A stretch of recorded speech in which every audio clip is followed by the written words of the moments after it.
peraturan mesyuarat.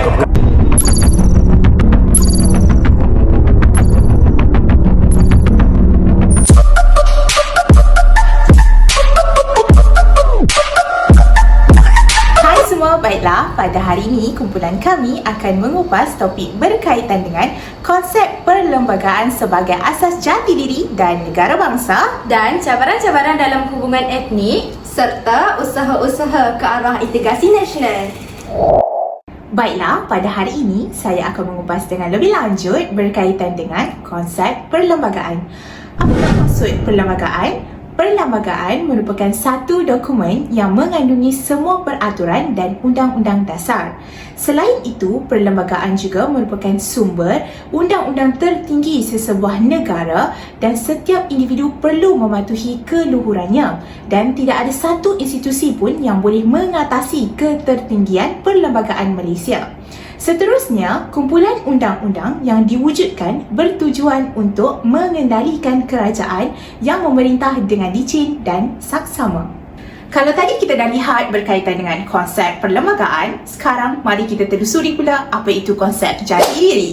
Jadi konsep jati diri ialah sesuatu yang melambangkan kepribadian kita dan seterusnya konsep negara bangsa ialah sebuah negara yang mempunyai kedaulatan di mana semua rakyatnya disatukan oleh ikatan-ikatan seperti bahasa, budaya, nilai-nilai dan lain-lain yang membentuk bangsanya. Seterusnya kita lihat pula apakah tujuan perlembagaan. Tujuan perlembagaan yang pertama ialah panduan mengatur dan menyelaras pemerintahan sesebuah negara. Tujuan yang seterusnya ialah untuk pembentukan undang-undang sama ada di pihak kerajaan atau rakyat atau sesiapa sahaja. Selanjutnya, saya akan menyatakan kronologi pembentukan perlembagaan. Yang pertama ialah Perlembagaan Melayan Union. Yang seterusnya ialah Perlembagaan Persekutuan Tanah Melayu pada tahun 1948. Dan yang seterusnya ialah Perlembagaan Kemerdekaan pada tahun 1957 dan yang terakhir adalah Perlembagaan Malaysia pada tahun 1963. Seterusnya kita lihat kepada peruntukan perlembagaan yang pertama iaitu bahasa. Bahasa kebangsaan merujuk kepada Perlembagaan Persekutuan pada tahun 1957 melalui Perkara 152 dan telah merakamkan bahawa bahasa Melayu merupakan bahasa kebangsaan dan perkara tersebut telah menyebutkan bahawa bahasa kebangsaan ialah bahasa Melayu dan akan kekal seperti itu sebagaimana yang diperuntukkan dalam Parlimen. Peruntukan pertama tidak ada seorang pun dihalang daripada menggunakannya kecuali dalam hal rasmi atau mengajar atau dalam mempelajari bahasa lain, dan peruntukan kedua menyatakan bahawa tidak ada peruntukan yang boleh mengganggu hak kerajaan persekutuan atau mana-mana kerajaan negeri untuk memelihara dan mempertimbangkan pengkajian bahasa komuniti. Seterusnya, kita lihat pula kepada peruntukan utama dalam perlembagaan dapat dikategorikan kepada 4 bahagian iaitu yang pertama, bahasa, yang kedua, agama, dan yang ketiga adalah hak asasi, dan keempat adalah kedudukan istimewa. Dalam konteks agama iaitu Islam sebagai agama persekutuan di dalam fasa 11 iaitu kebebasan beragama, di mana fasa 11 ini menetapkan bahawa setiap orang mempunyai hak untuk menyatakan dan menjalankan agamanya tersendiri. Yang seterusnya, prinsip pertama rukun negara iaitu kepercayaan kepada Tuhan yang menyatakan bahawa agama ialah panduan kepada kehidupan rakyat Malaysia. Dan terakhir, pegangan dan kepatuhan kepada agama membawa kepada kehidupan manusia yang lebih bersahsiah mulia serta bermoral. Yang seterusnya ialah peruntukan perlembagaan bagi hak istimewa iaitu dapat dipecahkan kepada 2 bahagian iaitu pendidikan dan juga ekonomi. Kita lihat kepada pendidikan dahulu. Pendidikan di mana di dalam Perkara 153 menyatakan bahawa sistem pendidikan iaitu sistem pendidikan tinggalan penjajah telah mengekalkan orang Melayu dan Bumiputera iaitu Sabah dan Sarawak dalam kemiskinan dan tercicir dalam kemajuan pendidikan. Walaupun kedudukan istimewa mengenai pendidikan Melayu dan Bumiputera diwujudkan, namun pelbagai toleransi antara kaum telah diwujudkan dengan tidak menghapuskan sekolah Cina dan juga sekolah jenis kebangsaan Tamil. Dalam konteks ekonomi pula, Perkara 153 wajar digunakan untuk mencapai tujuan memperbetulkan ketidakseimbangan ekonomi antara orang Melayu dan bukan Melayu yang wujud kerana dasar ekonomi penjajah. Faktor pembahagian kekayaan dan agihan pendapatan yang tidak adil dan seimbang menjadi faktor utama yang mempengaruhi hubungan etnik. Contohnya, jurang pendapatan antara golongan Bumiputera dan bukan Bumiputera. Yang seterusnya ialah kedudukan istimewa kaum lain, di mana dalam peruntukan dalam perlembagaan memelihara keistimewaan orang Melayu, Bumiputera Sabah dan Sarawak, namun tidak meminggirkan bukan Bumiputera. Mereka mempunyai hak yang sah di negara ini sebagaimana yang telah diperuntukkan oleh undang-undang dan kebebasan bersuara, kebebasan dalam berpolitik dan kebebasan dalam beragama. Pelajar asing yang menuntut di negara ini wajib mempelajari bahasa Melayu. Perdana Menteri berkata langkah itu sebahagian usaha menjadikan bahasa Melayu sebagai bahasa kedua di rantau ASEAN. Pun memaklumkan kepada Menteri Pengajian Tinggi sudah pun bersetuju bahawa semua pelajar-pelajar asing yang belajar di negara kita mesti mempelajari bahasa Melayu. Dan kita mahu menjadikan bahasa Melayu sebagai bahasa ilmu. Tuan-tuan dan puan, untuk pengetahuan semua, lebih daripada 300 juta penduduk di ASEAN ini menggunakan bahasa Melayu sebagai bahasa pertuturan. Dan bahasa Melayu merupakan bahasa yang ketujuh di dunia dari segi jumlah penuturnya dan sebagainya. Majlis khas ini akan membincangkan isu-isu yang berkait dengan hak-hak Sabah dan Sarawak seperti yang termaktub dalam Perjanjian Malaysia 1963. Antaranya ialah kedudukan Sabah dan Sarawak sebagai rakan sekutu, hak negeri di bawah perkara 112 Perlembagaan Persekutuan, Perjanjian Malaysia 1963 dan laporan Intergovernmental Committee Keselamatan Negeri dan Pendidikan. Majlis khas ini akan dibantu oleh jawatan kuasa sedia ada yang telah ditubuhkan di peringkat kementerian dan agensi persekutuan berdasarkan isu-isu yang berkaitan. Selepas peristiwa 13 Mei 1969, kunci keamanan dan kemajuan pembangunan negara banyak bergantung pada perpaduan dan kerjasama masyarakat Malaysia. Untuk mencapai perpaduan bukanlah satu perkara yang mudah kerana penduduk Malaysia yang terdiri daripada pelbagai kaum berbeza dari segi agama, budaya, aktiviti, ekonomi dan lokasi tempat tinggal. Usaha-usaha untuk menerapkan semangat perpaduan atau kekitaan dalam kalangan masyarakat sering menghadapi cabaran serta menghadapi pelbagai masalah. Cabaran utama untuk membentuk perpaduan dalam masyarakat yang berbilang kaum di Malaysia bagi mencapai matlamatnya adalah dari aspek politik, ekonomi, sosial dan globalisasi. Baiklah, mari kita lihat kepada cabaran yang pertama, iaitu cabaran dalam aspek politik. Politik perkauman dapat menimbulkan perasaan tidak puas hati dan akan mengukuhkan semangat sesuatu kaum sekiranya penyuaraan terhadap kepentingan etnik tertentu dibuat tanpa mengambil kira kepentingan semua pihak.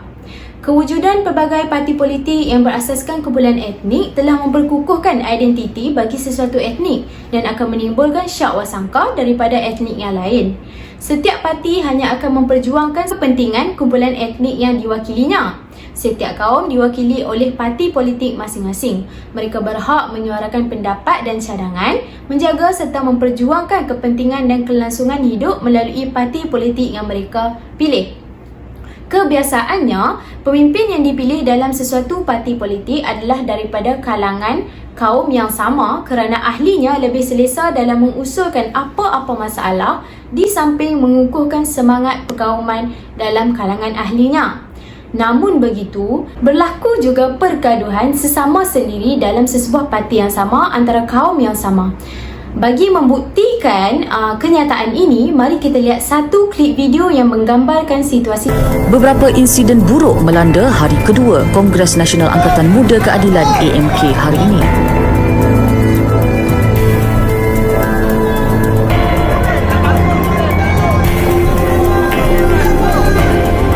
Semuanya bermula jam 8 pagi tadi apabila hampir 100 perwakilan gagal memasuki Dewan Persidangan Kongres AMK. Susulan tindakan pengerusi tetap AMK yang dipecat, Muhammad Mizan Adli Muhammad Nur yang bertegas mahu mempengerusikan Kongres berkenaan.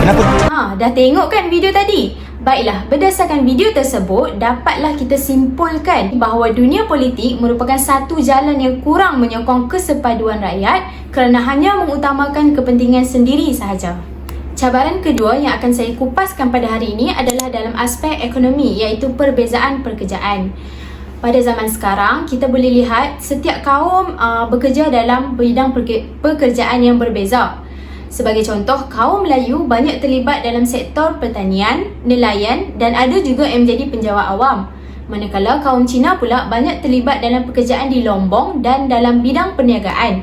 Dan akhir sekali kaum India banyak bekerja sebagai penoreh getah di dalam estet dan pekerja landasan kereta api. Perbezaan pekerjaan ini menjadi perhalangan kepada setiap etnik untuk bergaul dan berinteraksi antara satu sama lain. Perkara ini juga menyebabkan berlakunya perbezaan pendapatan yang menjadi punca kepada ketidakharmonian hubungan antara setiap etnik di Malaysia. Contohnya, apabila kaum Cina bekerja dalam bidang perniagaan, mereka akan menikmati limpahan ekonomi yang besar berbanding kaum Melayu dan kaum India. Jurang pendapatan antara kaum Melayu dengan Cina telah meningkat sebanyak 2 kali ganda dalam tempoh 10 tahun. Keadaan yang berterusan ini akan menyebabkan berlakunya ketegangan antara dua etnik ini seperti rusuhan kaum dalam peristiwa 13 Mei yang lalu. Sifat iri hati dan pengasingan tempat kerja ini telah menjadi satu faktor kepada ketidaksepaduan antara mereka. Cabaran hubungan etnik di Malaysia yang kita boleh lihat seterusnya adalah dalam bidang sosial. Masalah sosial yang sering dihadapi dalam kalangan masyarakat pelbagai kaum berkait dengan agama dan budaya. Perbezaan agama dan kurang pengetahuan tentangnya telah menimbulkan perasaan curiga antara satu kaum dengan kaum yang lain. Begitu juga dengan kepelbagaian budaya yang sering menjadi cabaran kepada perpaduan kaum. Setiap etnik mempunyai agama, adat istiadat, bahasa dan kebudayaan yang berbeza. Keadaan ini kadang-kala dapat menyebabkan berlakunya konflik antara etnik jika kurangnya pengetahuan dan tidak saling memahami antara satu sama lain. Sejak zaman penjajahan pada abad ke-19, Malaysia melakarkan ekonomi yang berbeza mengikut kaum utama iaitu Melayu, Cina dan India. Apabila berlaku perkara ini, setiap kaum akan bekerja di tempat yang berbeza. Maka dari situ berlaku kurangnya interaksi antara mereka. Perbezaan dalam bidang ekonomi ini menyebabkan ketiga-tiga kaum terpisah dan berada di lokasi yang berbeza. Hal ini secara tidak langsung menyebabkan pengetahuan tentang budaya antara kaum berada pada tahap yang rendah dan tidak memahami budaya antara satu sama lain. Jadi, mari kita lihat satu lagi klip video yang menggambarkan pergaduhan antara dua status ekonomi yang berbeza. Dalam klip tersebut, jelas menunjukkan perbezaan pekerjaan dapat menimbulkan ketidaksefahaman dan langsung tiada toleransi antara satu sama lain. Polis menahan dua lelaki kerana dipercayai bertengkar di luar restoran di Jalan Kuala Kangsar di sini. OCPD Ipoh Asmadi Abdul Aziz berkata, seorang penunggang kenderaan berusia 38 tahun dan pemilik restoran berusia 39 tahun ditahan dan dibawa ke Ipoh Central pada hari Selasa lalu sekitar jam 10 pagi selepas rakaman kejadian menjadi tular di media sosial.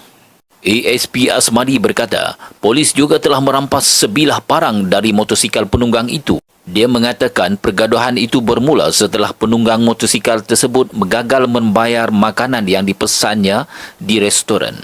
Penunggang motosikal itu memberitahu pemilik restoran bahawa dia akan kembali dan membayarnya kemudian, tetapi terus berlaku pertikaian antara mereka. Dia juga memprovokasi pemilik restoran dan memanggilnya untuk bergaduh. Dalam 1 minit, klip video berdurasi 36 saat, seorang penghantar makanan memberitahu beberapa pegawai penguatkuasa Majlis Bandaraya Ipoh bahawa dia telah diserang.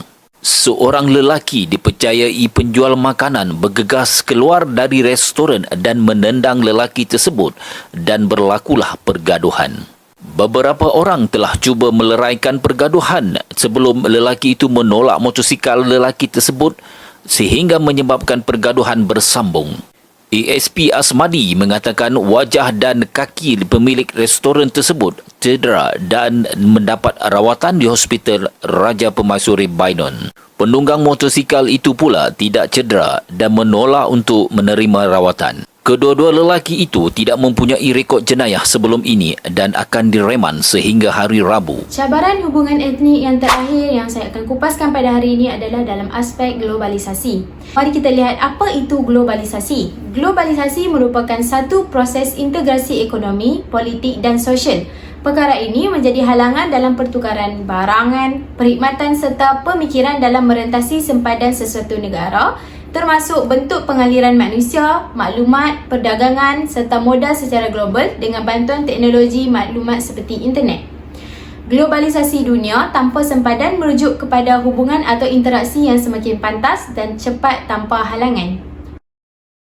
Walau bagaimanapun, globalisasi kini hanya menguntungkan sebelah pihak sahaja, iaitu Barat melalui proses pembaratan cara hidup berasaskan ekonomi, politik dan sosial. Penjajahan bentuk baharu ini menyelitkan unsur sosial seperti kehidupan bebas dan budaya hedonisme. Apa itu budaya hedonisme? Budaya hedonisme bermaksud pegangan atau pandangan hidup yang mementingkan keseronokan dan kesenangan hidup sahaja. Kejayaan Barat dibantu oleh masyarakat tempatan kita yang menganggap segala yang datang dari Barat adalah baik dan moden. Globalisasi merupakan fenomena dunia tanpa sempadan yang begitu membimbangkan terutama bagi negara membangun dan sedang membangun. Hal ini kerana manusia tidak dilahirkan sama rata dari segi kaum, warna kulit, latar belakang sosial, agama dan budaya, apatah lagi ketika kerja pada masa ini dan akan datang. Jika dikaji dari pelbagai sudut dan perspektif, dunia globalisasi tidak pernah menjanjikan apa-apa kekayaan kepada negara yang baru membangun. Oleh itu, masyarakat tidak boleh memandang ringan aspek keamanan dan kestabilan sesebuah negara. Berikut merupakan contoh impak globalisasi kepada Malaysia. Pertama, daripada aspek makanan. Kita boleh lihat pelbagai makanan barat yang dimasukkan ke dalam Malaysia seperti pizza, burger dan sebagainya. Kedua, daripada aspek media sosial. Kita boleh lihat rakyat kini leka bermain media sosial sehingga meninggalkan segala pekerjaan yang penting. Dan yang terakhir sekali adalah budaya pornografi yang telah tersebar dalam kalangan remaja dan kanak-kanak. Budaya ini sangat bahaya apabila tidak dicegah dengan sebaiknya. Perbincangan seterusnya kita beralih ke arah usaha-usaha integrasi nasional. Jadi usaha kerajaan Malaysia untuk mewujudkan integrasi nasional di dalam negara ini dibahagikan kepada 3 bahagian utama iaitu politik, ekonomi dan sosial. Yang pertamanya kita lihat dari aspek politik. Jadi Malaysia telah mula mewujudkan integrasi nasional melalui sudut politik semenjak Malaysia mencapai kemerdekaan. Menurut Profesor Madya Dr. Zainal Abidin Ahmad Mazlan Zulkifli 2006, satu cara untuk mewujudkan perpaduan politik negara adalah menerusi persetujuan. Ini bermakna kerajaan yang memerintah diberi kuasa memerintah atas pilihan dan persetujuan rakyat melalui pilihan raya. Pergabungan parti-parti politik UMNO, MCA dan MIC menimbulkan semangat perpaduan politik di bawah satu ideologi yang sama walaupun terdiri daripada pelbagai kaum serta menggalakkan kerjasama, interaksi dan saling tolak ansur sesama ahli. Pemimpin-pemimpin Barisan Nasional yang terdiri daripada pelbagai kaum ini telah memberi peluang kepada semua kaum untuk menjalankan pemerintahan. Aspek yang seterusnya ialah aspek ekonomi. Jadi proses perkembangan ekonomi telah dirangka untuk membolehkan semua kaum menyertai semua bidang dan peringkat kegiatan ekonomi. Untuk mencapai hasrat tersebut, kerajaan telah mengambil langkah dengan mengintegrasikan ekonomi. Beberapa dasar pembangunan telah dikubar seperti dasar ekonomi baru, dasar pembangunan nasional dan lain-lain dasar pembangunan ekonomi negara. Dasar-dasar ini diambil untuk memastikan pembangunan yang seimbang bagi sektor-sektor utama ekonomi untuk membolehkan pertumbuhan lebih sama rata dan saling melengkapi antara satu sama lain. Menurut Yani Yahaya dan Mary Tan Swee 2004, proses ini telah dilaksanakan oleh kerajaan menerusi dasar ekonomi baru ataupun kita singkatkan sebagai DEB yang mempunyai objektif untuk membasmi kemiskinan dan untuk menyusun semula masyarakat. Ini menunjukkan bahawa kerajaan telah menggunakan DEB sebagai satu dasar untuk menggerakkan rakyat untuk bersatu padu melalui penyusunan semula masyarakat. Melalui DEB juga, peluang pekerjaan yang luas dapat diwujudkan dan pendapatan rakyat diseimbangkan untuk mengurangkan jurang perbezaan di antara etnik-etnik dan kawasan bandar dengan luar bandar. Dengan terhapusnya perbezaan fungsi ekonomi mengikut kaum, integrasi nasional dapat diwujudkan. Aspek yang terakhir ialah aspek sosial. Aktiviti-aktiviti yang dilaksanakan melibatkan masyarakat setempat dari pelbagai peringkat umur dan keturunan etnik. Aktiviti yang dianjurkan mencakupi bidang sosial pendidikan, sukan, rekreasi, kesenian dan kebudayaan serta kesihatan dan alam sekitar, kebajikan, keagamaan, ekonomi dan keselamatan. Pelaksanaan aktiviti-aktiviti ini adalah untuk menggalakkan interaksi dan perpaduan di kalangan masyarakat Malaysia yang berbilang kaum. Dengan adanya aktiviti yang berterusan ini akan membolehkan rakyat berinteraksi dan menjalinkan perhubungan antara mereka. Di samping itu, dapat juga mewujudkan suasana persefahaman yang mesra dan harmoni. Akhirnya, dengan aktiviti-aktiviti yang dianjurkan ini, integrasi nasional juga dapat diwujudkan dan dikukuhkan di Malaysia. Perpaduan dan integrasi nasional. Pembinaan negara Malaysia berasaskan perpaduan kaum dan integrasi nasional. Elemen ini menjadi asas kekuatan negara kita yang terdiri daripada rakyat berbilang kaum. Sejarah hubungan kaum di negara kita telah wujud sebelum zaman penjajahan lagi.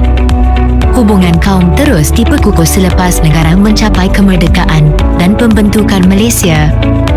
Pelbagai langkah dilakukan oleh kerajaan untuk memperkasakan perpaduan kaum dan integrasi nasional dalam membentuk masyarakat yang bersatu padu, harmoni dan sejahtera.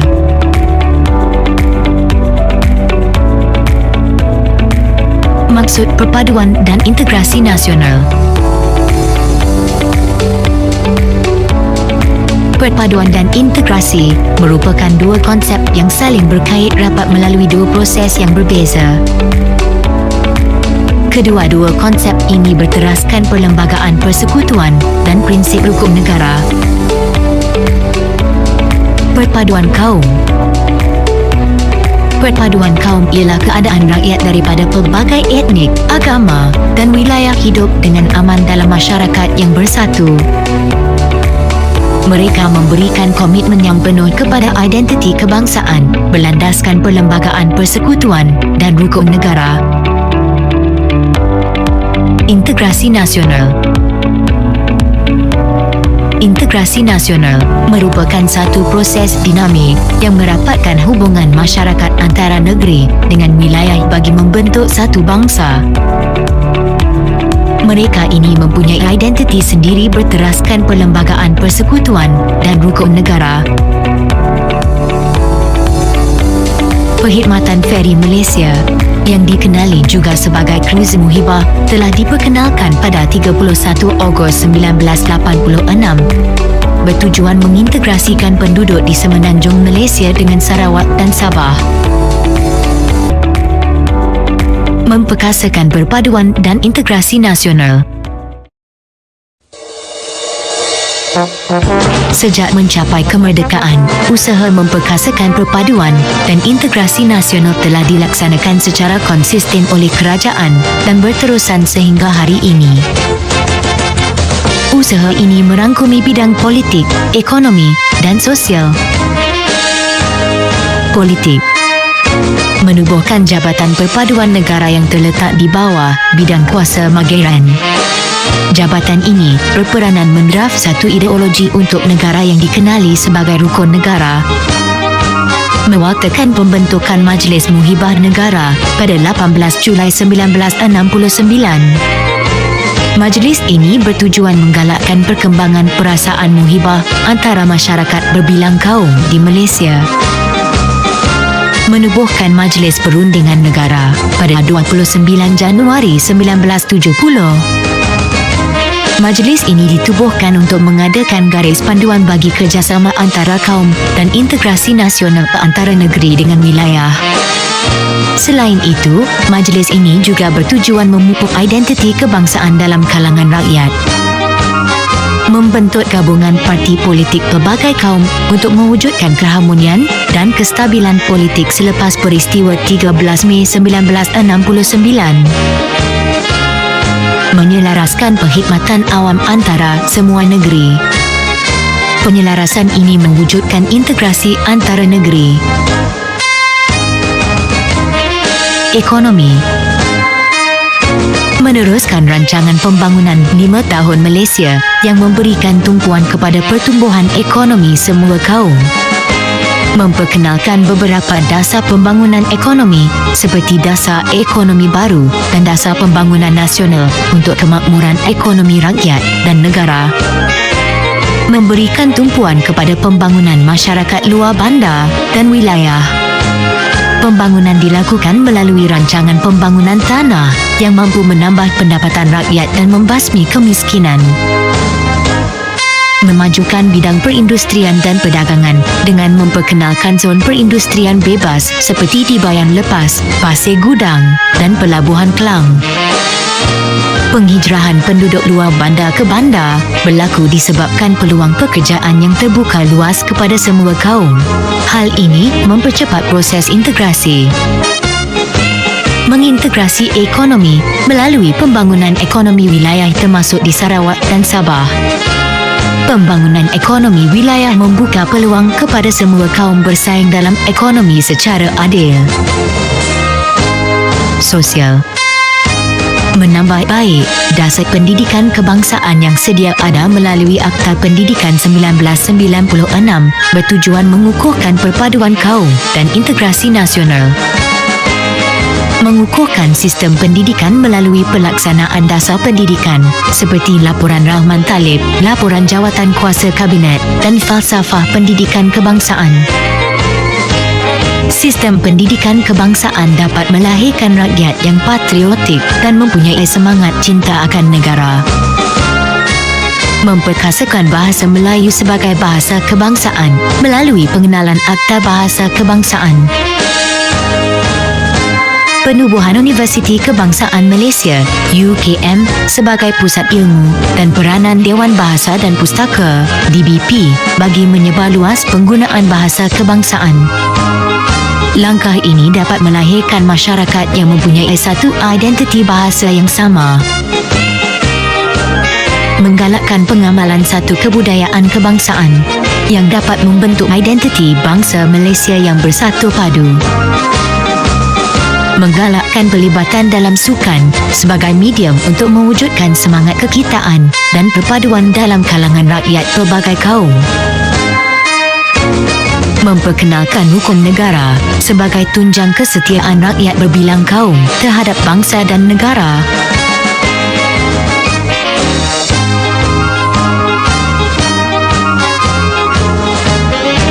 Pelbagai usaha yang dilakukan secara berterusan dapat memantapkan hubungan rakyat berbilang kaum di negara ini.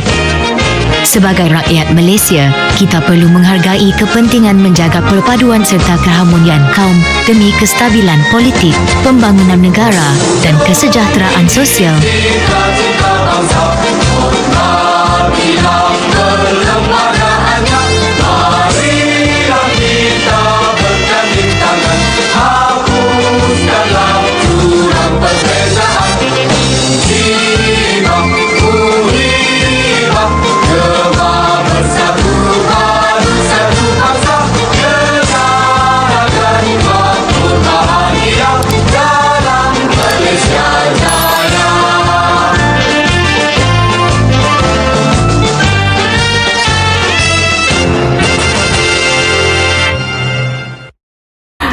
kita dah berada pada akhir sesi perbincangan kita pada hari ini. Kesimpulannya dapat kita simpulkan bahawa sebagai rakyat Malaysia, pasti kita sudah tidak asing lagi dengan wujudnya masyarakat yang terdiri daripada pelbagai kaum seperti Cina, Melayu, India, Kadazan dan sebagainya. Pernah dengar tak peribahasa yang berbunyi seperti rambut sama hitam, hati lain-lain? Jelas menunjukkan bahawa manusia ini mempunyai warna rambut yang sama, namun secara umumnya sukma dan keinginan manusia adalah berbeza. Dengan mewujudkan perpaduan kaum dalam kalangan masyarakat, barulah masyarakat dapat mewujudkan masyarakat yang harmoni dan mempunyai aspirasi yang sama. Serta sebagai rakyat Malaysia yang prihatin, kita hendaklah mewujudkan perpaduan kaum dalam kalangan rakyat Malaysia. Seperti kata peribahasa, bulat air kerana pembentung, bulat manusia kerana muafakat.